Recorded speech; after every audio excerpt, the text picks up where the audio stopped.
AKA was a musician. He wasn't a politician or an underworld boss, and none of that. So who did he offend so badly that wanted him gone? Was it his deceased fiance's family as speculated, or was it as a result of another beef that we do not know about? Remember, he had a lot of beefs going on. On Friday, the 10th of February, one of South Africa's most prolific rappers, Kiernan Forbes, also known as AKA, was assassinated by a single shot to the head outside a restaurant in Durban. In today's video, we are going to take a look at the details of the AKA case. We are taking it right from the very top. We're talking about his upbringing, his music, his relationships, the scandals that might have cost him his untimely demise, then his assassination proper. This case is one of those that everyone has gotten something to talk about. Everyone has speculations, they have opinions about it. And we just hope that at the end of the day, it doesn't become like that or Senzo Meyiwa's case, where there are so many clues and glaring details, yet justice seems to be very elusive. But before all of that, I would like to say that you should kindly take a pause and subscribe to my channel if you aren't subscribed yet. It encourages me to bring you more true crime cases. So AKA was born Kiernan Forbes in Cape Town in 1988 to parents Tony Forbes and Lynn Forbes. Lynn was only, I think, 19 years old and a student when she fell pregnant. She and Tony got married and had Kiernan. Then 5 years later, they had a second son called Stephen. The family ultimately moved to Johannesburg from Cape Town in 1995 because of Tony's job at the time, and Kiernan enrolled to study at Greenside Primary School in Johannesburg. Now, before Dad moved to Johannesburg, right, as a young lad, AKA actually lived with his grandparents in Mitchell's Plain. So let me tell you something about Mitchell's Plain. This place is one of Cape Town's most dangerous places. Known for gangsterism and drug abuse and all of that, this place was very bad. So you can imagine what he had been exposed to as a young boy growing up. So now, after moving to Johannesburg and rounding up his primary education, he attended St. John's College. It was right here in Johannesburg and in this school that AKA's musical career began. In 2002, he, together with two high school friends of his, Sizwe Mpofu Wash and Mlala McKenna, popularly known as Vice Versa and Greyheart, formed this hip-hop band called Entity. Okay, before I continue, let me just say that throughout the course of this video, right, I'm going to be using his real names and his stage name as well. So it's going to be interchangeably, right? So when I say Kiernan or AKA, I actually mean the same person, just so you don't get confused. So as I was saying, Entity was created, and Entity, the band, was actually very successful, and they went on to be nominated for a Choral All African Music Award. But shortly afterwards, the group actually disbanded. I think that was in 2006 or so, when Kiernan was about 18 years old or so. So he went back to school to study sound engineering. He didn't want to let go of music per se. So at the time, he wanted to just be behind the scenes. So his parents were also going through a divorce at that particular time. So it was very tough for him, but he stuck it out. And when he was about 19 years old, the divorce was official. Now, learning sound engineering was a great move, as he went on to co-found a production collective which was called the Ivy League, and it was able to produce hits for artists including Pro Kid and Kuli Chana. He also later worked with the likes of Nigerian Afrobeat star Burna Boy, as well as The Les, Nasty C, and Crazed, to mention but a few. But later on, AKA had this serious beef with Burna Boy that looked like it wasn't ever going to end, and someone was going to get hurt. That's what it looked like. But let's table that for now. We shall go into the AKA Burna Boy beef shortly with all the details. Now, AKA returned to the front and he began putting out music again in 2010. He didn't want to remain behind the scenes no more, you know. Even though he said that he didn't exactly want to become a celebrity, he didn't bargain for the stardom per se. He was just thrust into that world anyway because his music was good and people loved him for real. So he teamed up with Tabelo Thieves Motswane, who became his manager, and together they created magic. They did really good together. No doubt, AKA was one of the country's most celebrated hip-hop artists. He had loads of fans whom are called, I think, the Megacy, right? They're called the Megacy. But in the course of attaining this stardom, AKA had also made some serious enemies. On the 28th of July 2010, AKA released I Want It All, which is the lead single from his debut studio album, Alter Ego. The album also pre-released two singles, which were All I Know and Victory Lap. So Victory Lap was actually very successful on its own as it topped South African local radio charts. Alter Ego, the album, was then released on the 23rd of August 2011, and the album was certified gold by RISA for its commercial success. The album will go on to win several accolades, including the 2011 Metro FM Awards for Best Hip Hop Album, and AKA also won Best Male Artist of the Year at the 2012 South African Music Awards. And from here on, it was no turning back for AKA. His celebrity status just kept going up and up and up until he took his last breath. Now, in the last 5 to 8 years, scrutiny over Kiernan's personal life had grown. Actually, all the news and all the stories about his romances and public breakups were making tabloid headlines, and this exposed the side of AKA that a lot of people didn't know. This guy had dated well-known celebrities throughout South Africa, including DJ Zingle. Kiernan and DJ Zingle started dating at the end of 2014. They first met in 2012 in Botswana, where he was promoting his album and she was there performing. At first, it was like this hush-hush thing, but after receiving several South African hip-hop award accolades, Zingle was the first to hint at their relationship by tweeting, quote, "Congratulations, my winner," end quote. The couple now have a daughter called Cairo Owetu Forbes, who was born in 2015. But in that same 2015, Kiernan and Zingle split after it was revealed that he had allegedly cheated on Zingle with television presenter Bonang Matheba. The confusing part of all of this was that both Kiernan and Bonang denied the allegations at the time. There was this public ruckus, surrounding this entire situation because Bonang and Zingle were kind of like close friends, and when Zingle blogged about Bonang sleeping with her man, Bonang got her team of lawyers involved to shut Zingle up from pointing accusing fingers at her. But in a twist of events, they, and by that I mean Kiernan and Bonang, they went on to declare publicly that they were in a full-blown relationship in 2016. I remember watching Bonang Matheba's reality show back then. I think it was called Being Bonang. I don't know if it's still going on. And Kiernan was featured multiple times on the show as her man. That relationship didn't last long though. There were lots of things going on behind the scenes, and eventually the two broke up in December of 2017. Kiernan will go on to reveal in interviews that Bonang was using Muti and visiting Sangomas. If you don't know exactly what Muti is, basically she was using Juju and visiting Babalawo, I don't know what for. And much later, Petty Kiernan even released this controversial single called Beyonce, which was a dismissive song dedicated to his past partner, Bonang Matheba. Now, in 2018, Kiernan and DJ Zingle actually got back together. I don't know if it was for the sake of their child, but they did look really good together as a family, as they went on vacations and journeys together. But shockingly, after returning from a family vacation, Kiernan was spotted kissing some girl in a restaurant, which people didn't know who that person was. What people didn't know at the time was that relationship still couldn't work out, and they finally broke up in 2019. The girl at the restaurant turned out to be no other than Anele Tembe, whom we shall be talking about very shortly. This case has a lot to do with Anele. So now, let's look at other aspects of AKA's life, right? As AKA's fame grew, so did his list of beefs grow. He had public spats with other industry colleagues, including fellow South African rapper Casper Nyovest, and memorably, Nigerian Grammy Award-winning artist Burna Boy.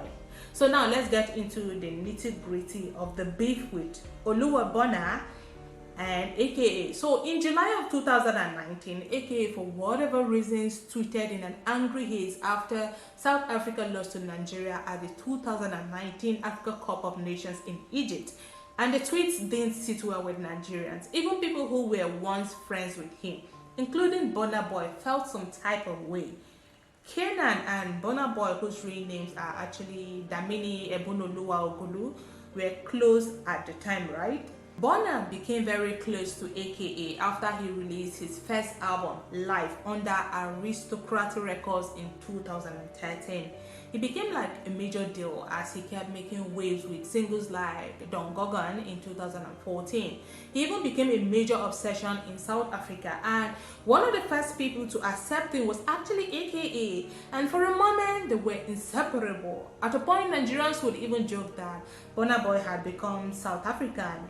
The way he and AKA were moving and the way they were showing up together, spending time together, making music together, it appeared like they were just friends. They did a couple of songs together, and Nigerians too began to have a thing for AKA's music. They began to like his music actually. Now fast forward to the period during the South African xenophobic clashes in 2019. Out of the blues, AKA started a feud with Burna Boy after Burna urged black migrants in South Africa to protect themselves against attacks. I won't be repeating those things here, but I can say that on September the 3rd, things turned pretty ugly. Very quickly, when Burna Boy lashed out angrily in a series of tweets and the beef was officially on. Burna Boy had tweeted, quote, AKA worldwide, I knew you were retarded, but I didn't know it had gotten this bad. Next time I see you, better have a big security, bro. On Gambo's grave, you're gonna need it, end quote. Other tweets like this were also flying on social media. While Burna Boy's outburst at AKA must have surprised some, to others, the things that AKA said and how he talked about Nigerians was enough for Burna to turn on him. And just like AKA was later on allegedly, of course, asked not to visit Durban, where he was eventually taken out for things he did or things that he didn't do, he was also banned from coming to Nigeria as well by the people on the streets of Twitter, of course, not like physically, At that time, people were just angry with him. However, that beef ultimately got squashed, but Burna Boy and AKA were never as close as they used to be until his sad demise. If that beef wasn't squashed, a lot of people would have pointed fingers at Burna Boy when AKA got smoked because he did make actual threats against AKA, Now let's talk about one of the most serious scandals surrounding AKA that has resurfaced after his assassination. A lot of people have speculated that this was the reason why a hit was actually placed on AKA. So let's get into it proper. So in 2021, the scandal surrounding the rapper took a dark turn when his 22-year-old fiancée, Anele Tembe, passed away in controversial circumstances when she fell from the 10th floor of a Cape Town hotel. It was believed that she had taken her own life at the time, but at her funeral, her father, well-known businessman Moses Tembe, denied this and said that his daughter was not suicidal at all. You know what that means, right? Nelly, as she was popularly called, came from one of South Africa's wealthiest family and attended the prestigious Durban Girls College. She was born on the 11th of October 1998, and she went on to carve out a career as a professional chef after studying at the Jackie Cameron School of Food and Wine, one of South Africa's leading culinary schools. Her father, as I've mentioned, is multi-millionaire businessman and philanthropist Moses Tembe, and her mother was Lulu Tembe, but unfortunately Lulu passed away when Anele was very young, when she was still, very young. And being the youngest in the family, Anele was very close to her father. She was a complete daddy's girl, and it was her relationship with her father that put her through when she lost her mother. Her father did remarry though. He actually got married to the daughter of the Amazulu king. So you see, Anele was royalty because her new mother was a princess. Do you understand? Anele had everything together growing up. She was into sports and she was into acting. She even appeared on the TV show sometime when she was young. And by 2017, she had graduated Durban Girls College and wanted to open a restaurant in South Africa which was inspired by European food. So she went to Jackie Cameron Culinary School and got her certification as a chef. By 2019, Anele was now dating AKA. If you remember, I mentioned earlier that he was first seen kissing her at a restaurant after coming home from a vacation with DJ Zingle and the family. And by 2020, during the peak of C19, they quarantined together and they posted regular videos of themselves just living and enjoying each other. So Anele was basically now fully living with Kiernan. One thing though, it wasn't all rosy as they made outsiders to think, because months later, the police were called to Kiernan's residence because of a domestic disturbance. Anele had accused Kiernan of cheating and things got out of hand, and neighbors got involved and called the police. The couple were then taken to the police station and they both accused each other. They pointed accusing fingers at each other concerning domestic violence. Ultimately, they did sort out their differences though, and they just continued like they never missed a beat. But by December of 2020, news broke that a certain girlfriend of a certain unnamed hip-hop artist had attempted jumping from the top of a Hilton hotel. At the time, nobody knew who this person was, but it would later come out that that person was Anele Tembe.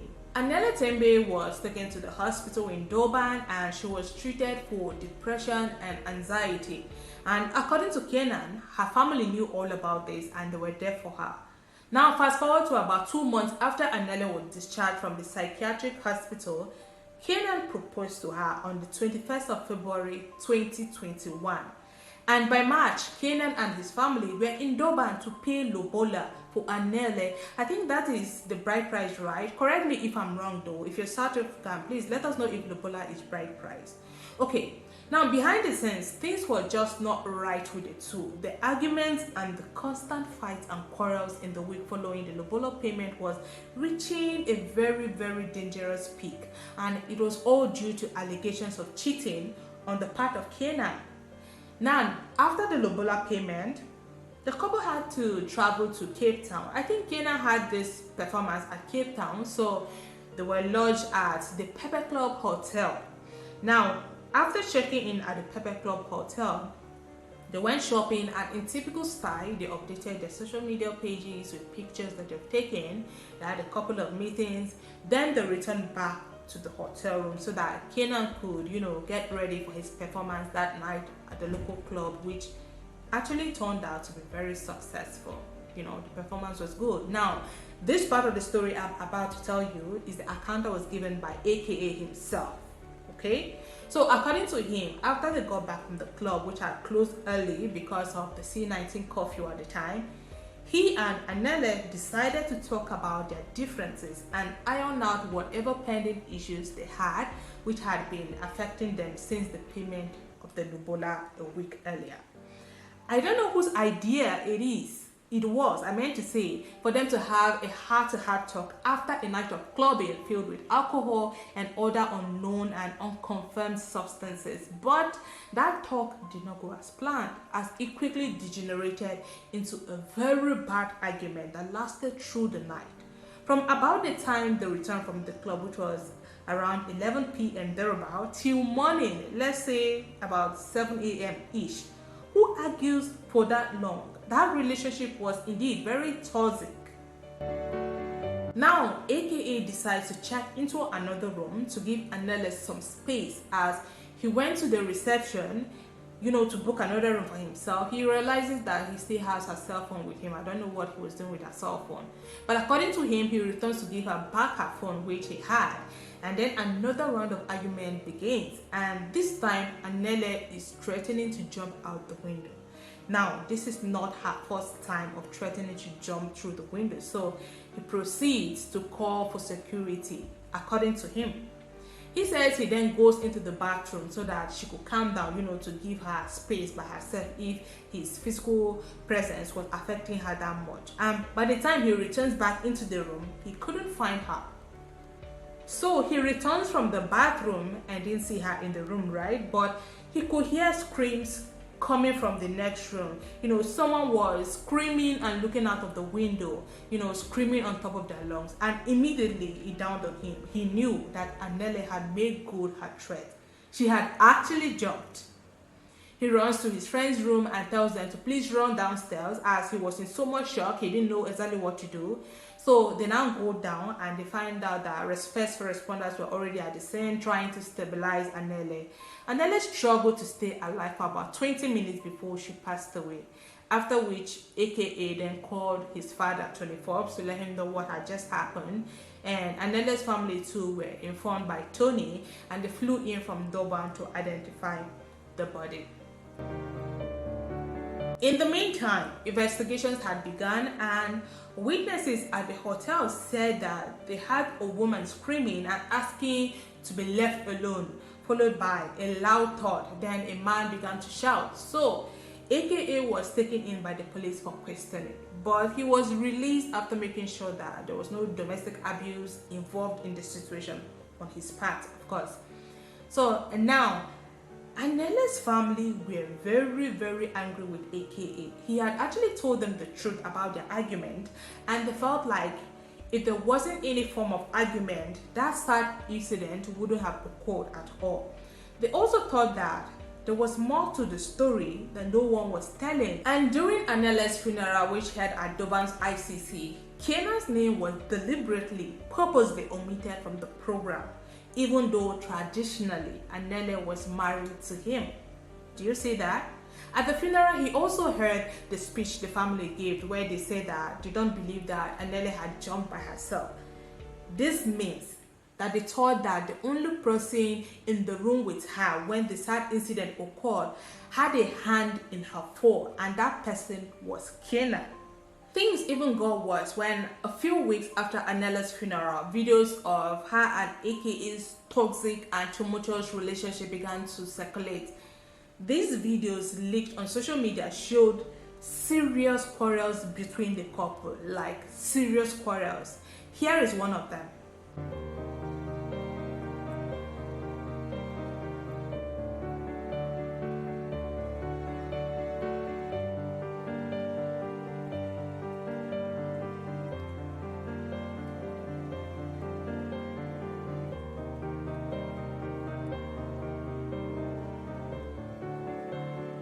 And here is another. Look at all of this. All of this. Look at all of this. Look at all of this. You got somebody here under the influence. Tried to jump off the balcony.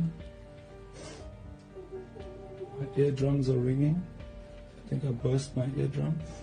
I have a witness that witnessed that I did not fight back.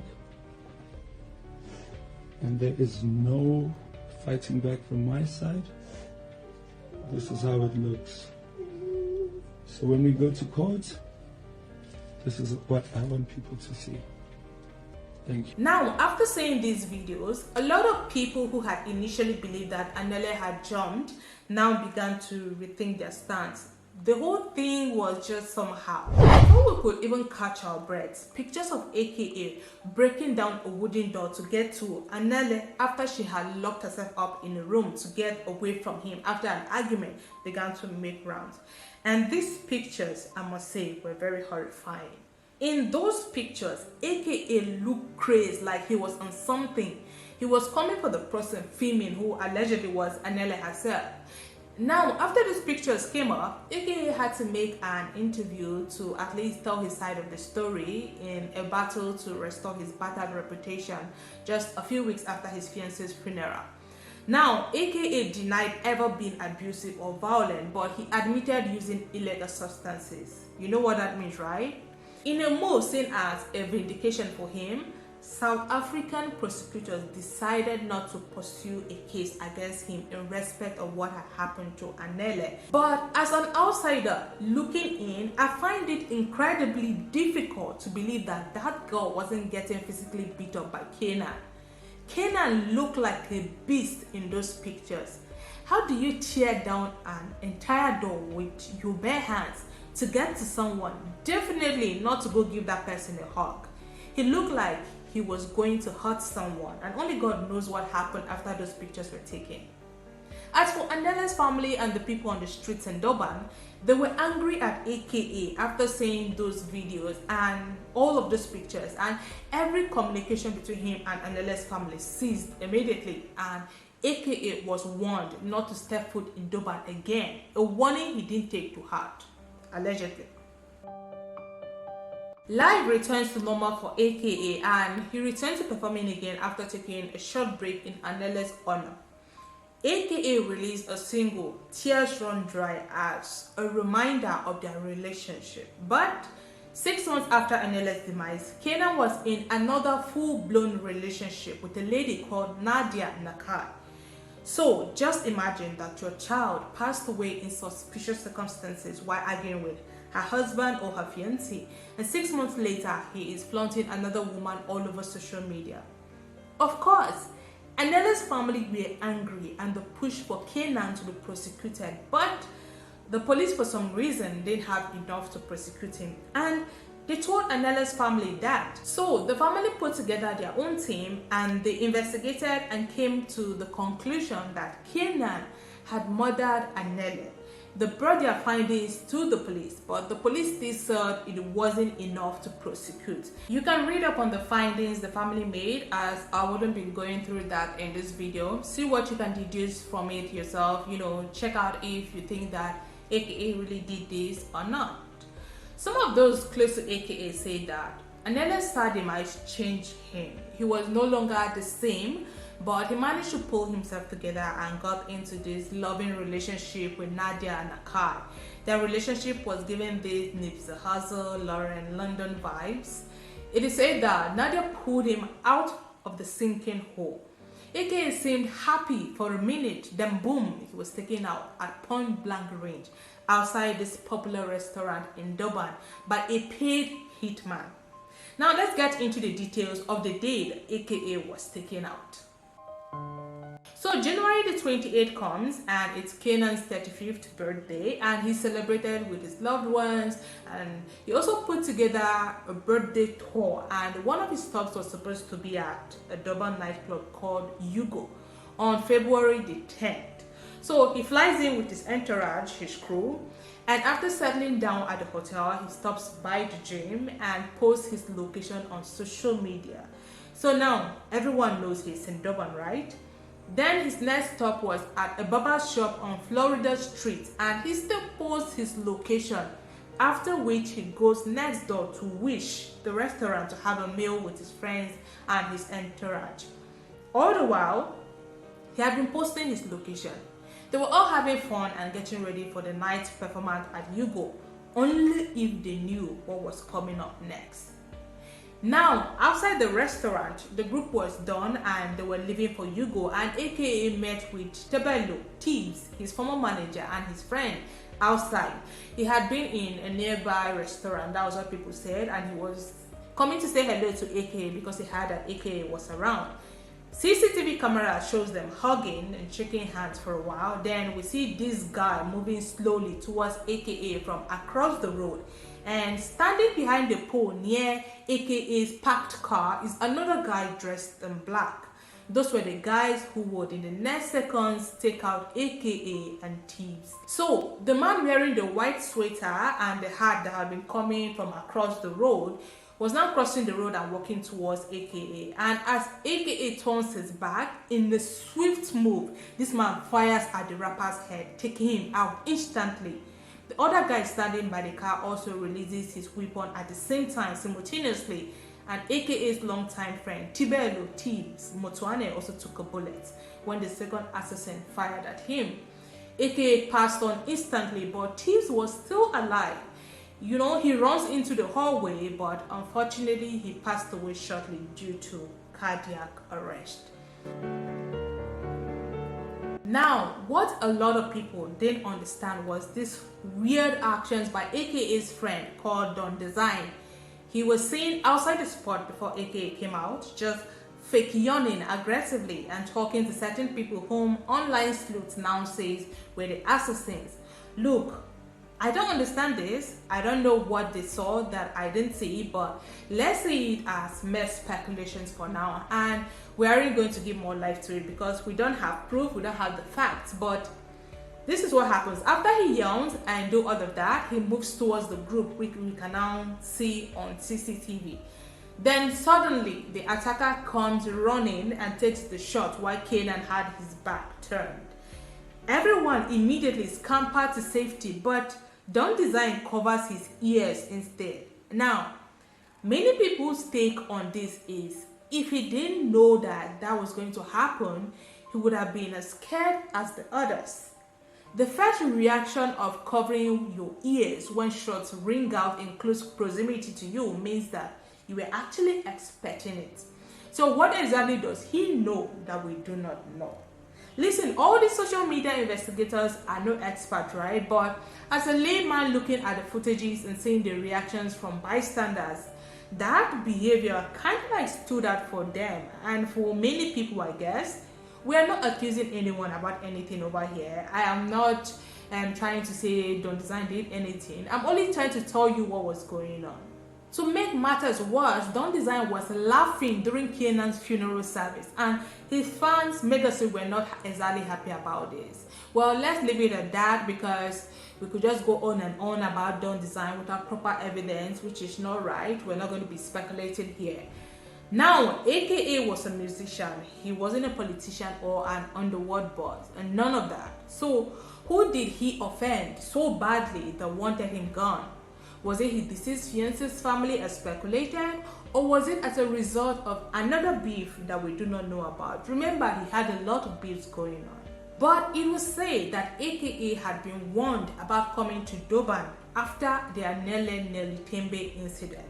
While I don't personally have any evidence to back this up to say that he was warned to stay away, but if you look at it, someone put out a hit on him for being in Durban.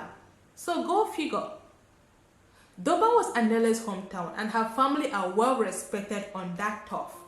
The locals had not forgiven AKA for Anele's demise because of the pictures and the videos they had seen. They felt he had abused her and pushed her to her demise. But the police never held him accountable, so they wanted to take justice into their own hands. So you see why so many fingers were pointed at the Tembe family. But Anele Tembe's family had given a statement condemning the hit on Kiernan and said that, they said in not so many words that they had nothing to do with it. But until the authorities get to the bottom of this, we will never know the truth of what happened to AKA. The irony of all of this is that AKA and Anele both passed away in the streets. She passed away in his hometown of Cape Town, and he was assassinated in her hometown of Durban. As of now, the police have not made any arrests or suggested a possible motive. So everyone is just waiting and watching.